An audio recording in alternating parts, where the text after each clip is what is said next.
Memang perjanjian yang pertama juga mempunyai peraturan-peraturan untuk ibadah dan untuk tempat kudus buatan tangan manusia. Sebab ada dipersiapkan suatu kemah, yaitu bagian yang paling depan, dan di situ terdapat kaki dian dan meja dengan roti sajian. Bagian ini disebut tempat yang kudus. Di belakang tirai yang kedua, terdapat suatu kemah lagi yang disebut tempat yang maha kudus. Di situ terdapat mezbah pembakaran ukupan dari emas dan tabut perjanjian yang seluruhnya disalut dengan emas. Di dalam tabut perjanjian itu tersimpan buli-buli emas berisi mana, tongkat Harun yang pernah bertunas, dan loh-loh batu yang bertuliskan perjanjian. Dan di atasnya kedua kerup kemuliaan yang menaungi tutup pendamaian. Tetapi hal ini tidak dapat kita bicarakan sekarang secara terperinci. Demikianlah caranya tempat yang kudus itu diatur. Maka imam-imam senantiasa masuk ke dalam kemah yang paling depan itu untuk melakukan ibadah mereka. Tetapi ke dalam kemah yang kedua, hanya imam besar saja yang masuk sekali setahun. Dan harus dengan darah yang ia persembahkan karena dirinya sendiri. Dan karena pelanggaran-pelanggaran yang dibuat oleh umatnya dengan tidak sadar. Dengan ini Roh Kudus menyatakan bahwa jalan ke tempat yang kudus itu belum terbuka selama kemah yang pertama itu masih ada. Itu adalah kiasan masa sekarang. Sesuai dengan itu dipersembahkan korban dan persembahan yang tidak dapat menyempurnakan mereka, yang mempersembahkannya menurut hati nurani mereka.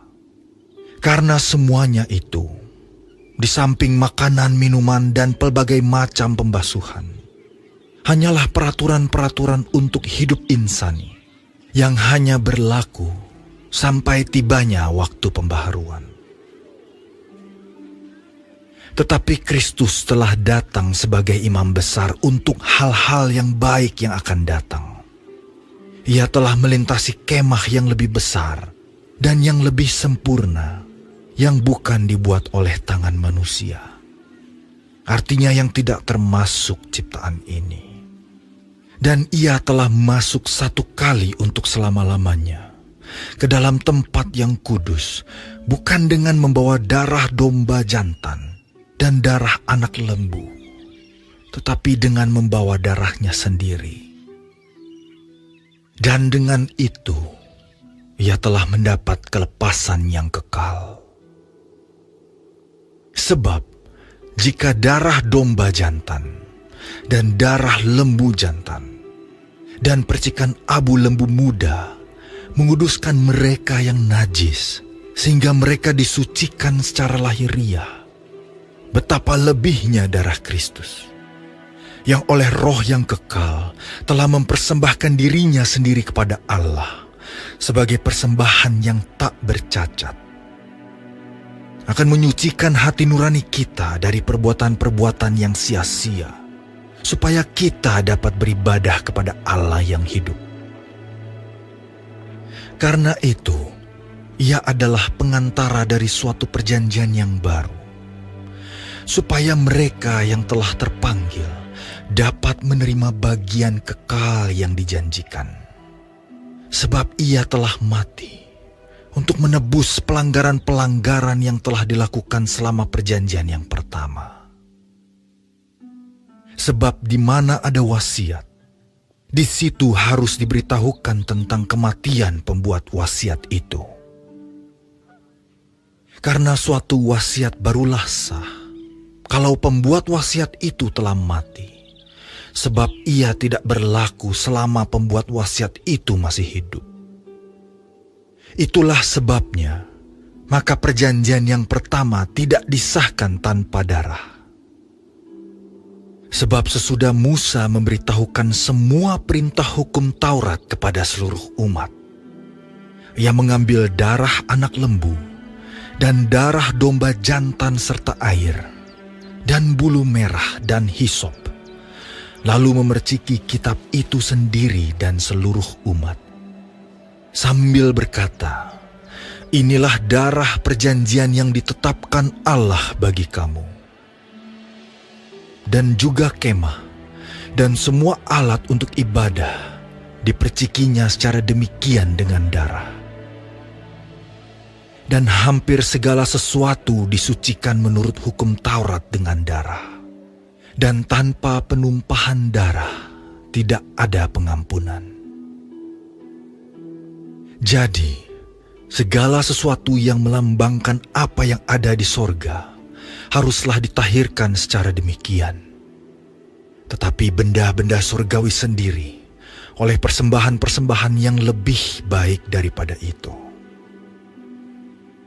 Sebab Kristus bukan masuk ke dalam tempat kudus buatan tangan manusia yang hanya merupakan gambaran saja dari yang sebenarnya, tetapi ke dalam sorga sendiri untuk menghadap hadirat Allah guna kepentingan kita.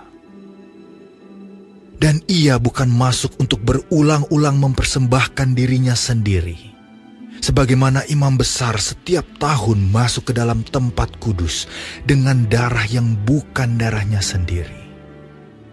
Sebab jika demikian, ia harus berulang-ulang menderita sejak dunia ini dijadikan. Tetapi sekarang ia hanya satu kali saja menyatakan dirinya pada zaman akhir untuk menghapuskan dosa oleh korbannya. Dan sama seperti manusia, ditetapkan untuk mati hanya satu kali saja, dan sesudah itu dihakimi. Demikian pula, Kristus hanya satu kali saja mengorbankan dirinya untuk menanggung dosa banyak orang. Sesudah itu ia akan menyatakan dirinya sekali lagi, tanpa menanggung dosa, untuk menganugerahkan keselamatan kepada mereka yang menantikan Dia.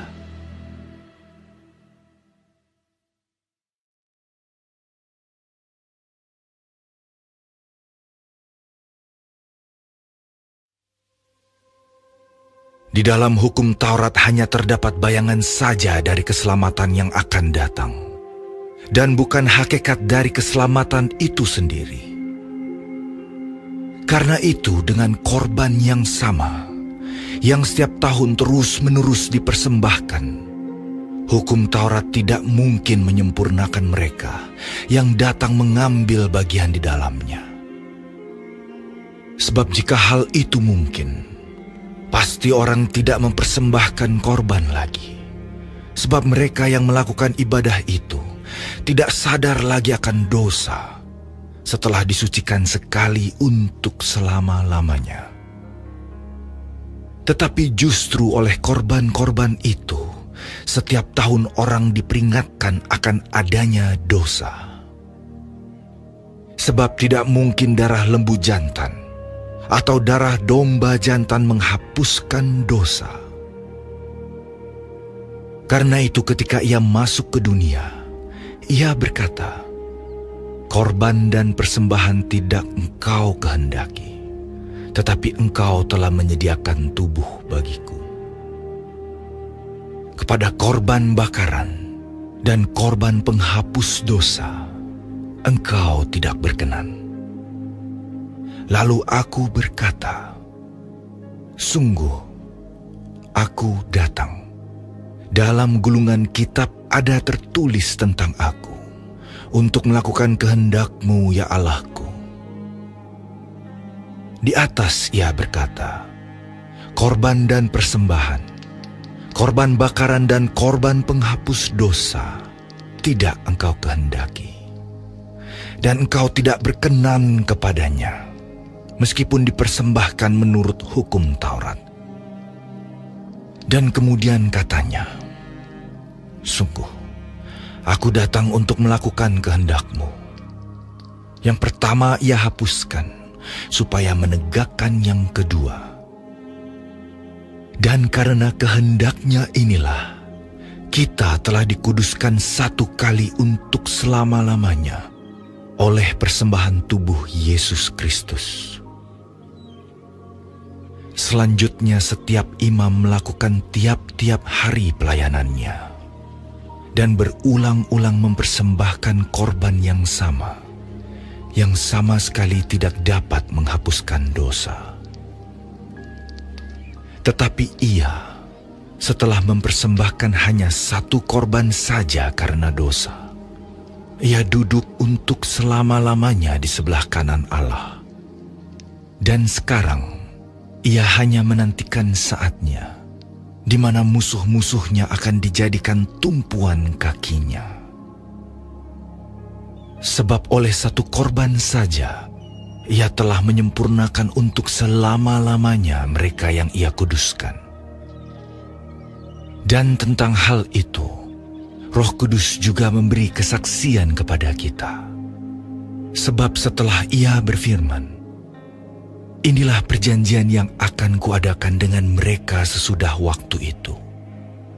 Ia berfirman pula, "Aku akan menaruh hukumku di dalam hati mereka dan menuliskannya dalam akal budi mereka. Dan aku tidak lagi mengingat dosa-dosa dan kesalahan mereka." Jadi apabila untuk semuanya itu ada pengampunan, tidak perlu lagi dipersembahkan korban karena dosa. Jadi, saudara-saudara, oleh darah Yesus kita sekarang penuh keberanian dapat masuk ke dalam tempat kudus.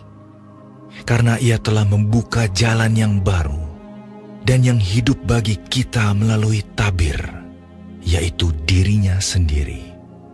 Dan kita mempunyai seorang imam besar sebagai kepala rumah Allah. Karena itu marilah kita menghadap Allah dengan hati yang tulus ikhlas dan keyakinan iman yang teguh, oleh karena hati kita telah dibersihkan dari hati nurani yang jahat dan tubuh kita telah dibasuh dengan air yang murni. Marilah kita teguh berpegang pada pengakuan tentang pengharapan kita, sebab Ia yang menjanjikannya setia. Dan marilah kita saling memperhatikan, supaya kita saling mendorong dalam kasih dan dalam pekerjaan baik. Janganlah kita menjauhkan diri dari pertemuan-pertemuan ibadah kita, seperti dibiasakan oleh beberapa orang. Tetapi marilah kita saling menasihati, dan semakin giat melakukannya menjelang hari Tuhan yang mendekat. Sebab jika kita sengaja berbuat dosa, sesudah memperoleh pengetahuan tentang kebenaran, maka tidak ada lagi korban untuk menghapus dosa itu. Tetapi yang ada ialah kematian yang mengerikan akan penghakiman, dan api yang dahsyat yang akan menghanguskan semua orang durhaka. Jika ada orang yang menolak hukum Musa, ia dihukum mati tanpa belas kasihan atas keterangan 2 atau 3 orang saksi. Betapa lebih beratnya hukuman yang harus dijatuhkan atas dia yang menginjak-injak anak Allah, yang menganggap najis darah perjanjian yang menguduskannya, dan yang menghina roh kasih karunia. Sebab kita mengenal Dia yang berkata, "Pembalasan adalah hakku, akulah yang akan menuntut pembalasan." Dan lagi, Tuhan akan menghakimi umatnya. Ngeri benar kalau jatuh ke dalam tangan Allah yang hidup. Ingatlah akan masa yang lalu. Sesudah kamu menerima terang, kamu banyak menderita oleh karena kamu bertahan dalam perjuangan yang berat. Baik waktu kamu dijadikan tontonan oleh cercaan dan penderitaan, maupun waktu kamu mengambil bagian dalam penderitaan mereka yang diperlakukan sedemikian. Memang, kamu telah turut mengambil bagian dalam penderitaan orang-orang hukuman. Dan ketika harta kamu dirampas, kamu menerima hal itu dengan sukacita. Sebab kamu tahu bahwa kamu memiliki harta yang lebih baik dan yang lebih menetap sifatnya. Sebab itu janganlah kamu melepaskan kepercayaanmu, karena besar upah yang menantinya. Sebab kamu memerlukan ketekunan, supaya sesudah kamu melakukan kehendak Allah, kamu memperoleh apa yang dijanjikan itu. Sebab sedikit, bahkan sangat sedikit waktu lagi, dan Ia akan datang, sudah akan ada, tanpa menangguhkan kedatangannya. Tetapi orangku yang benar akan hidup oleh iman. Dan apabila ia mengundurkan diri, maka aku tidak berkenan kepadanya. Tetapi kita bukanlah orang-orang yang mengundurkan diri dan binasa, tetapi orang-orang yang percaya dan yang beroleh hidup.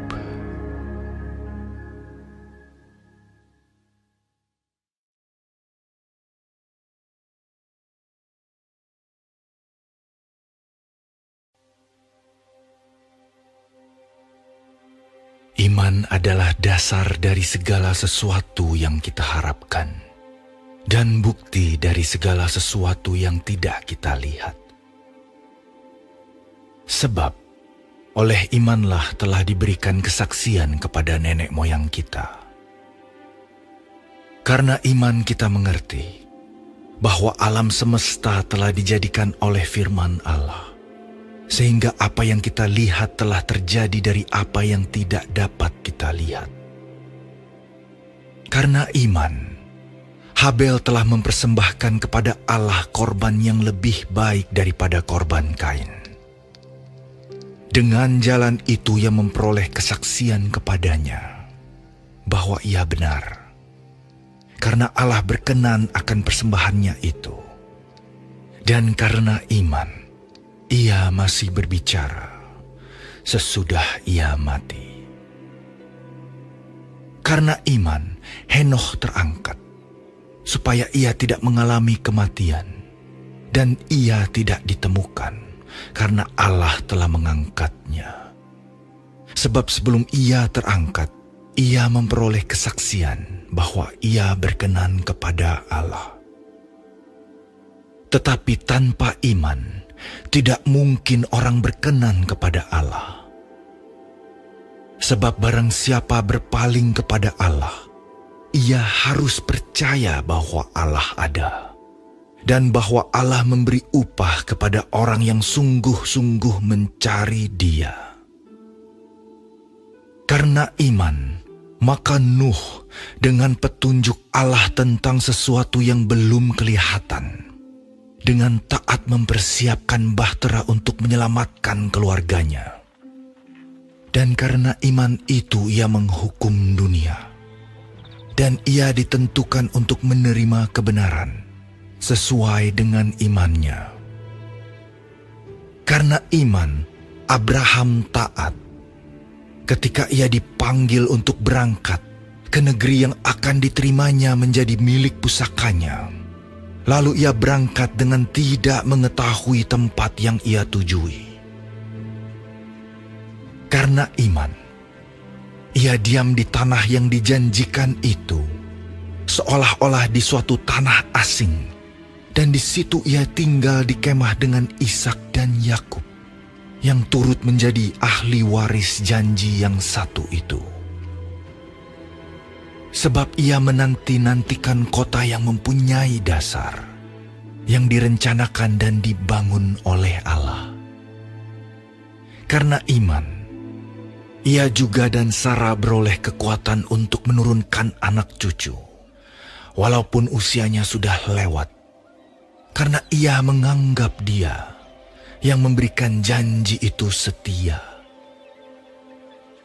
Itulah sebabnya, maka dari satu orang, malahan orang yang telah mati pucuk, terpancar keturunan besar, seperti bintang di langit dan seperti pasir di tepi laut, yang tidak terhitung banyaknya.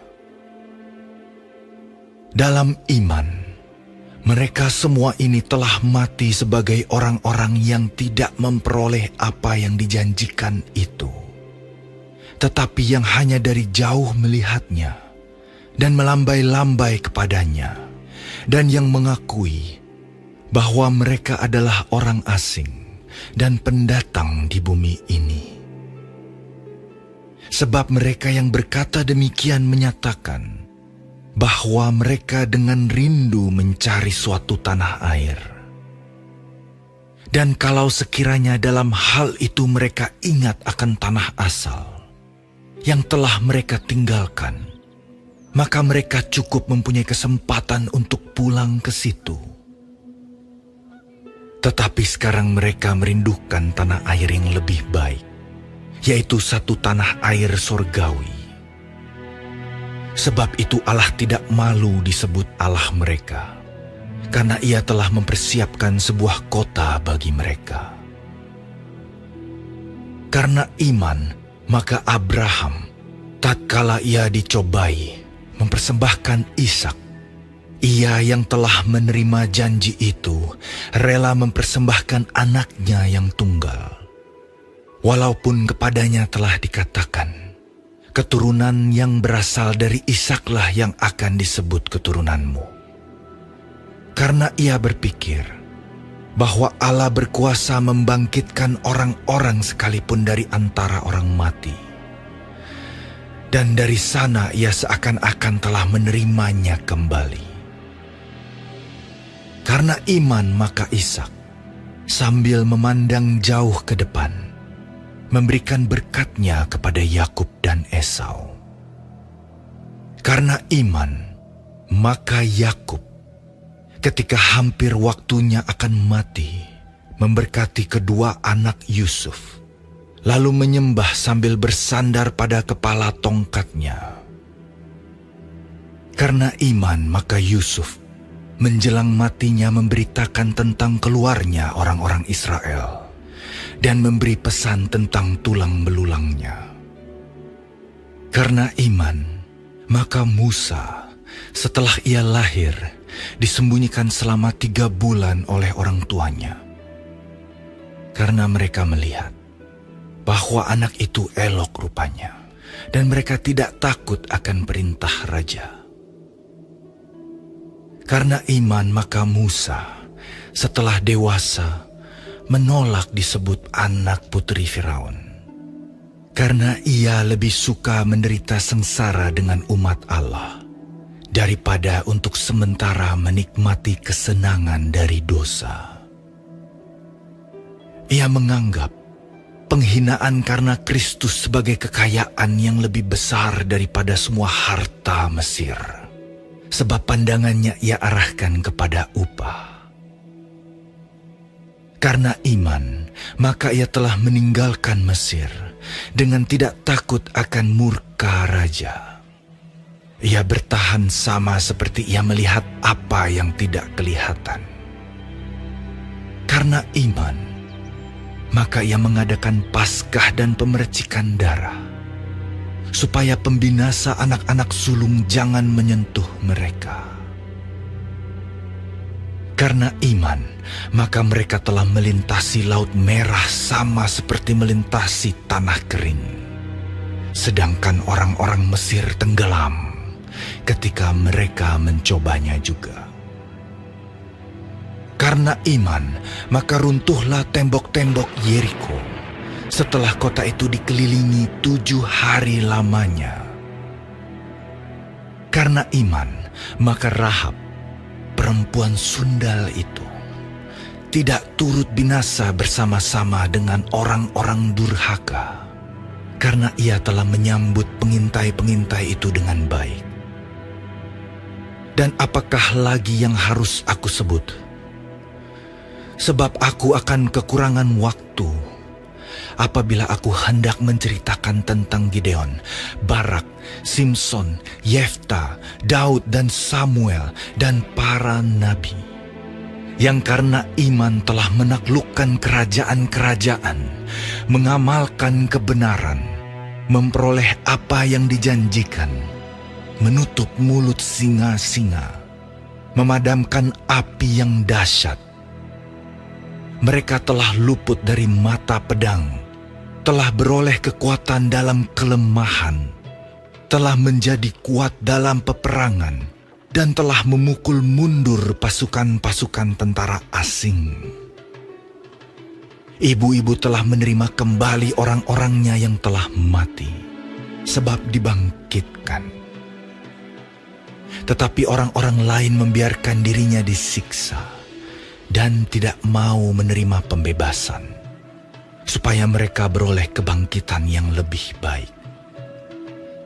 Ada pula yang diejek dan didera, bahkan yang dibelenggu dan dipenjarakan. Mereka dilempari, digergaji, dibunuh dengan pedang. Mereka mengembara dengan berpakaian kulit domba dan kulit kambing, sambil menderita kekurangan, kesesakan, dan siksaan. Dunia ini tidak layak bagi mereka. Mereka mengembara di padang gurun dan di pegunungan, dalam gua-gua dan celah-celah gunung. Dan mereka semua tidak memperoleh apa yang dijanjikan itu, sekalipun iman mereka telah memberikan kepada mereka suatu kesaksian yang baik. Sebab Allah telah menyediakan sesuatu yang lebih baik bagi kita. Tanpa kita, mereka tidak dapat sampai kepada kesempurnaan.